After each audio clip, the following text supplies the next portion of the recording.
Do you want to know how to assess a puzzle for set equivalence theory to make sure you can solve it that way? I will teach you that in this video. Greetings, friend. Timberlake here. If I just come across there and mark 6, 7, 8, how do I know if that's the start of a good puzzle for set? And this is meant for those of you who've watched my previous puzzles on set equivalence theory, and I've been asked this question many times. Timberlake, how do you know if a puzzle is good for set or not? What do you do to determine that? Because most of these puzzles you're showing are ones that you already know you can solve that way. And that's what I'm going to teach you in this tutorial. I got 4 different puzzles, and I'm going to show you how to assess them for set. So this is Carousels by Shye, like I said. So you look across here, and what you're looking is you want 2 distinct sets, right? I'm going to have the orange, and I'm going to have the purple. And I'm trying to match up the digits of the orange to the digits of the purple sets.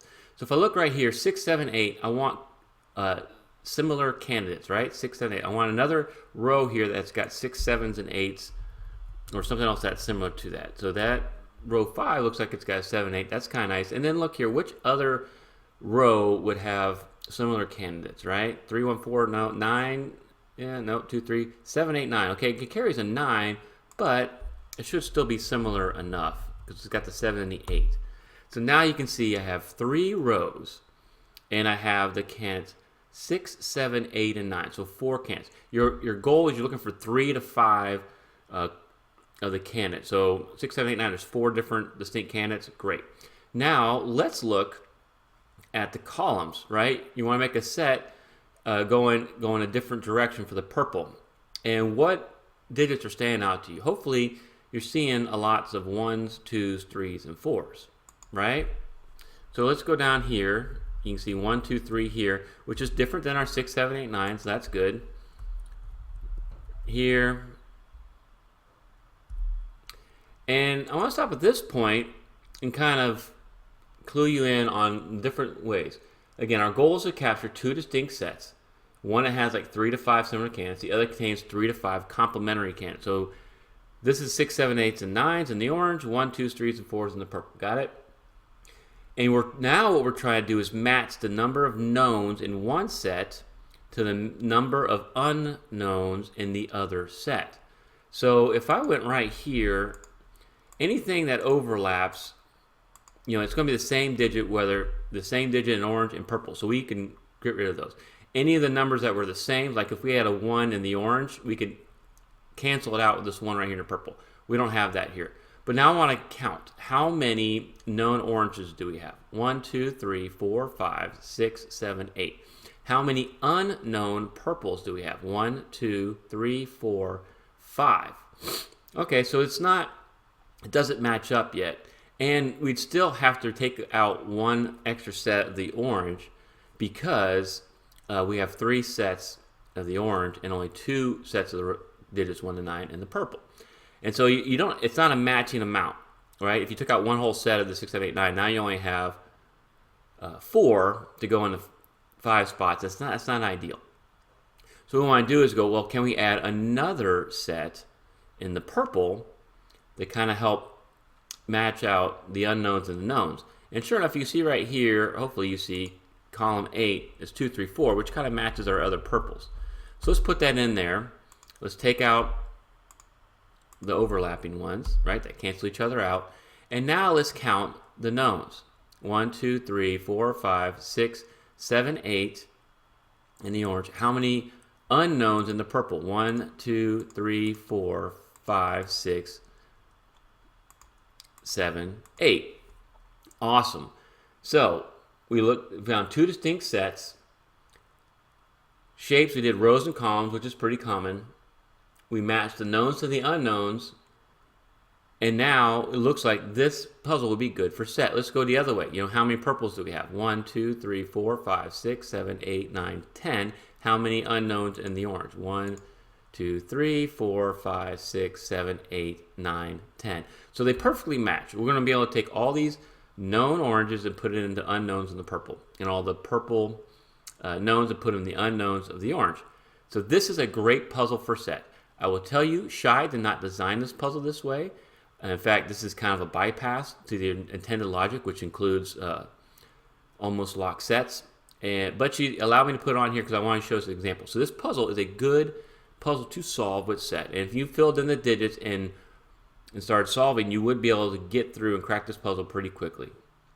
Okay, so that's the other piece of it. After you fill in all these digits, can you make any meaningful solves or eliminations?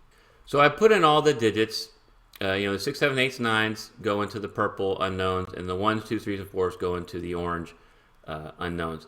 And you'll hopefully notice right away you see a 2-3 pair right here, which means this can't be a 2 or a 3. That has to be a 1. That has to be a 4. And once you fill that in, and this is a 2 and this is a 1, and you can see this puzzle starts to fall apart pretty quickly. So it's nice. So if you have meaningful eliminations, then you know the puzzle is good for set. Now, let's move on to our next example. Okay, for our next example, this is a puzzle somebody posted in Reddit, and they said, can you solve this? And it's a difficult puzzle. If you put it into a computer solver, it's got Sudoku, it's got alternate inference chain, loops, almost locked sets. It's not an easy puzzle. So when you see this, it's like, okay, can I bypass all that hard logic by putting set into it? So the first goal, can we capture two distinct sets of numbers here? So you want to look across. First, just kind of start with the rows and columns. 8, 4, 9, 3, 8, 2, 8, 4, 1. So kind of think maybe rows 1 and 3. But if you look down, if I went across here and here, because now I have, 2 rows in the same direction. I got 4 different digits. Can I really capture, maybe if I add the 7, so now I got 5. So 1, 2, 4, 7, 8. I could maybe try here, but you can see if I try any other rows, it doesn't really capture the same digits. And now I want to look the other way and go, okay, 1, 2, 4, 7, 8, 3, 5, 6.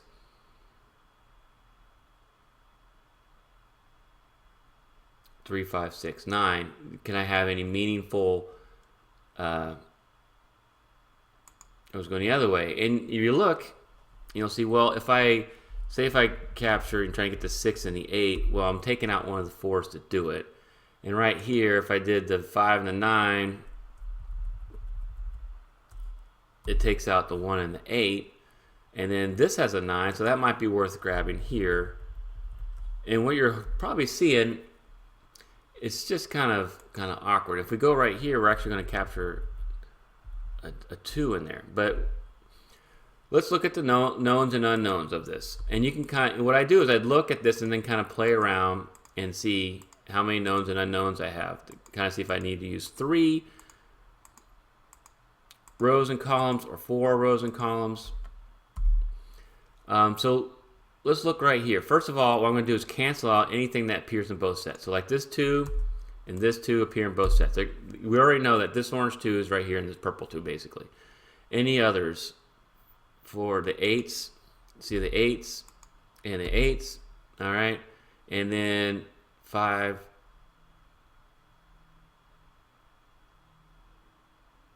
and a 9, I think. Yeah, 1, 2, 3. Okay. So what happens here now is you're looking at this, and let's look at how many known purples we have. You have 1, 2, 3, 4, 5. How many known orange? 1, 2, 3, 4, 5, 6, 7, 8, 9, 10, 11, 12. So it's not even close. And you could take out a column in a row and not even close. Let's go the other way. How many known orange do we have? 1, 2, 3, 4, 5, 6. And how many unknown purple? 1, 2, 3, 4, 5, 6, 7, 8, 9, 10, 11, 12, 13. Again, not close. And you probably know, things I wanted to show you is like if you're covering down where there's digits from the other set, you end up canceling those out. And so now you have less knowns in one set to match the less unknowns because you're trying to get that most restriction, right? You're trying to capture as many digits from one set to apply those unknowns. This set, you can see here, we're not matching up the knowns and the unknowns. You could try some other shapes. We could sit here and we could look at maybe capturing a block and another block, like this 1, 3, 4, 8 and the 2, 8. And I've looked at that fistula ring type thing. There's really nothing here. Okay, so you look at the different shapes, match the unknowns and the knowns.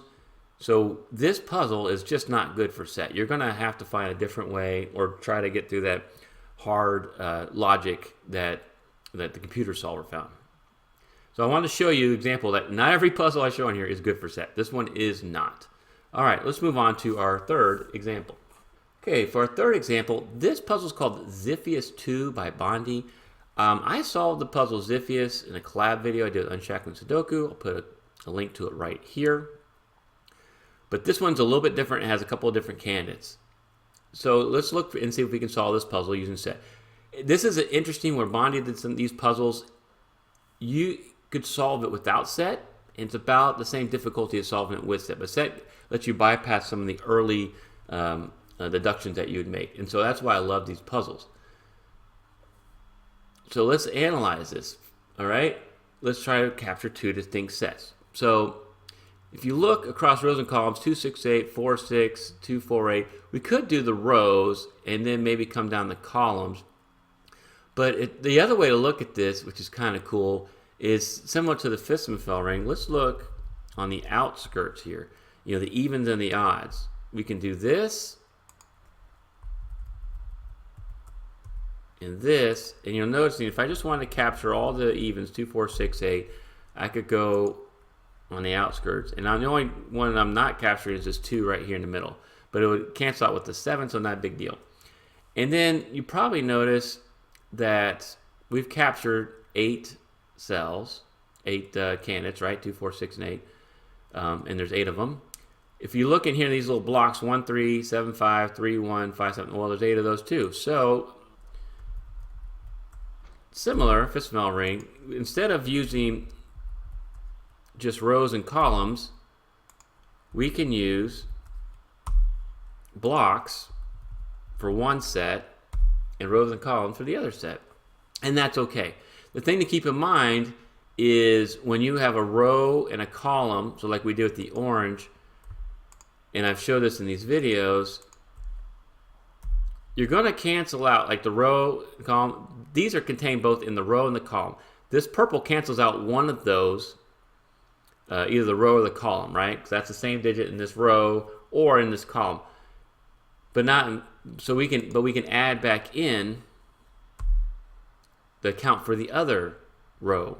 So let's say like this column, this digit's the same as in this block. Well, now we can add back in for this row in the digit here because it's got to pertain to some other part of this puzzle. So same thing here. Go because we need to have an equivalent amount in both sets, right?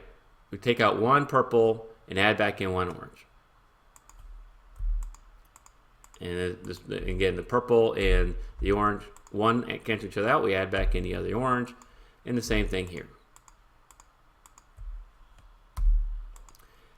And another thing, keep in mind. So now, if you look, there's the same amount of 16 orange and 16 purple. Orange and purple are the same amount. So we know they got two equivalent sets of digits 1 to 9, right? Now let's kind of go through here. Are they two distinct sets? Yep, 2, 4, 6, 8, and 1, 1, 3, 5, and 7, then the other. How many of each?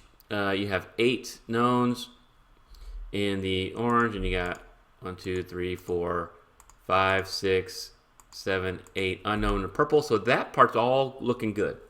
And the same thing, you have 8 known purple, 8 unknown orange. Looking nice, right? So we can start filling in the candidates for a different part, because this gets to the next part, is give us any meaningful solves or elimination. So I filled in all the candidates, and this brings us to the next point. Okay, we filled this in. Set seems to apply really well, but remember, set's also got to be functional. It's got to be useful. So by doing set, have we created meaningful eliminations? And a good example for this try Tattooing Sunset, a very popular puzzle by Philip Newman, and you can apply set to it to the starting grid pretty easily.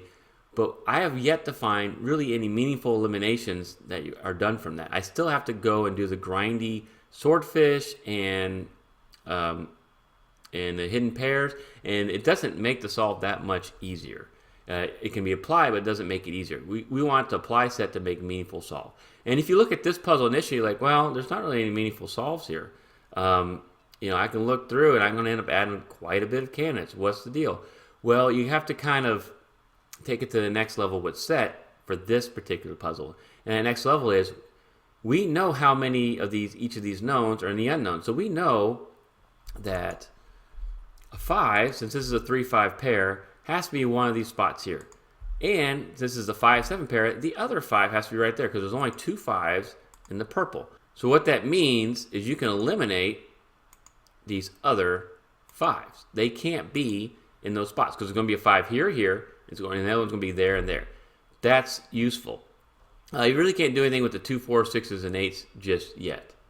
And another things you can use now, you have this 4 and 6 cutting through the middle, and so you can put the 4s and the 6s right there. So now you have a 5, 8, 9 triple in this middle here, right? And I'm going to solve this a little bit to kind of show you is after you put in the set digits, is kind of tinker around and see, is there something else I can do with this puzzle? And if there is some meaningful eliminations, then it's a good puzzle for set. So let's look here. After this 5, 8, 9, the 4 and 6, what do we have left? A 1, a 2, 3, and a 7. So you can look right here, 1, 7. So that's 2, 3. 3, 7. That's a 1, 2. Okay. What's right here? 1, 2, 7. And what would be right here? 2, 3, 7. Okay, so 1, 2, and a 2, 3. Okay, so now look at these 3 cells. 1, 2, 2, 3, 3, 1. This is a pivot. It sees both of these cells. They have the 3 candidates, 1, 2s, and 3s. This is an XY wing, isn't it? So if this was a 2, that has to be a 1. If this is a 3, that has to be a 1. So we can eliminate a 1 from any cell that sees both of those. Well, where's a 1 at? That can see both this cell and this cell, right here. So with that XY wing, now I can eliminate that 1, and that's a 3. And that's a 1. And you'll see now the puzzle with these 2 1s, you can put a 1 right here. That's a 7, that's a 1. You can see the puzzle starts to fall apart. So you just do a little bit of digging and you realize this puzzle really is good for using set to solve it. And it kind of helps you bypass some of that early logic. Pretty cool, huh? I will let you finish solving the rest of this puzzle. I got all the links below. So let's move on to our next example.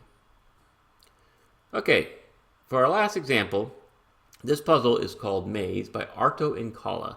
And Arto, I believe he's a Finnish mathematician, got pretty famous about 15 years ago for coming out with what he called the world's hardest Sudokus. This is in that collection. If you try to use this normal solver methods, it is extremely, extremely difficult. So let's look and see if we can bypass some of that logic with set. Are there any rows, columns, clumps that seem to go together? Well, let's look at columns. Let's look right here. Start with column 2. Okay, so we got a 5, 7, 9. Looks like 2. If we added this 4 in here. Okay, 5, 7. If we added it right here, so I'm adding. It's like, okay, 5, 7, 9, 4. All right, maybe if we add an extra 2 right there. Okay, so we have a decent amount of digits: 2, 4, 5, 7, 9. Now, as I'm creating this, I kind of will scan across what remaining digits do we leave? 1, 3, 6, and 8 for the most part, right? So let's look at the rows. We can capture this 1, this 8 here. And we can capture 3, 6. And if the more givens that you can capture in your rows and columns. Obviously, the more restriction you're going to place on the knowns in the givens to the unknowns, the knowns in one set to the unknowns in the other set. So let's capture this 1 and 3 here.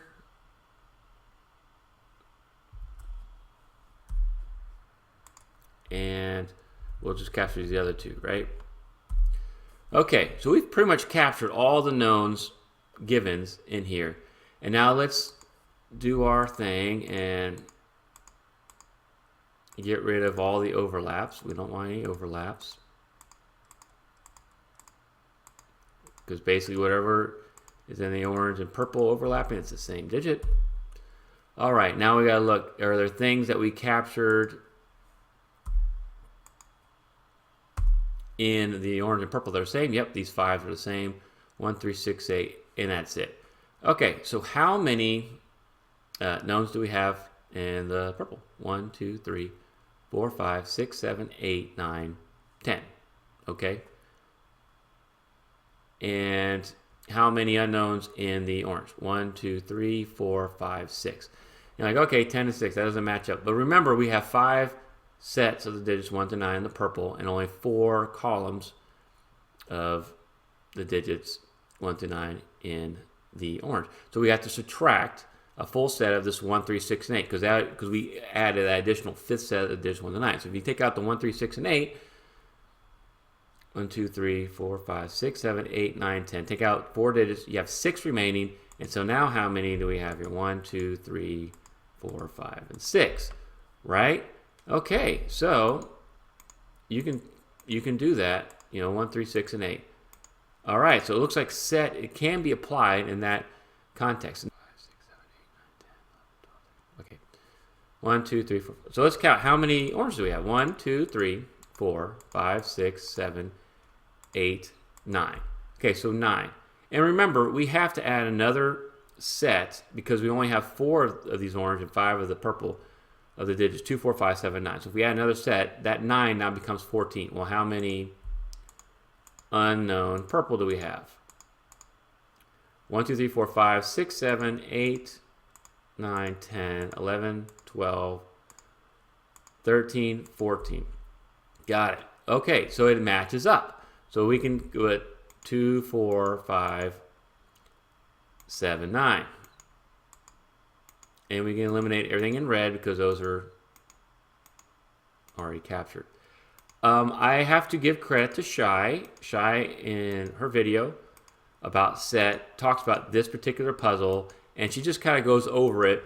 So I'll put a link to that below. This is not my idea of how to apply set to this puzzle, but I did want to show us because it makes a very good point. So if you go in and do all that, now what you'll notice is right here, 4, 5, 7, 9, it's now a naked quad.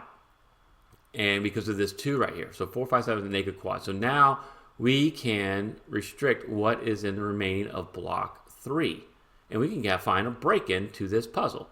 So what's the remaining digits? 1, 3, 6, and 8. So 3, 6. So that's, and 1, 3, 6, this is an 8.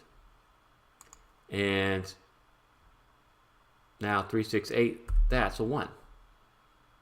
And then these have to be 3, 6, 3, 6. And you found a break-in to this puzzle. You're able to put a couple digits here. Trust me, without using set, it's really hard to find any digits in this puzzle. And after this, I believe, as Shye says in there, you can maybe solve one more digit, but then you get kind of stuck again. You have to revert to like alternate inference chains. So did set help solve this puzzle? Yes. Did set completely collapse this puzzle? No. But realize with harder puzzles like this, you can always look for it and see if you can apply some sort of set to the puzzle. Hopefully, I showed you, keep adding those rows and columns until you get the eliminations and the number of givens and knowns from one set to the other set. Showed you some different patterns, using blocks versus rows, using rows and columns, looking at the outside, looking at the inside. Check out these other videos from my channel to see some more cool solving with set equivalence theory. Don't forget to buy me a coffee link. Thank you all the setters who let me feature your puzzle on my channel. Thank you so much for watching.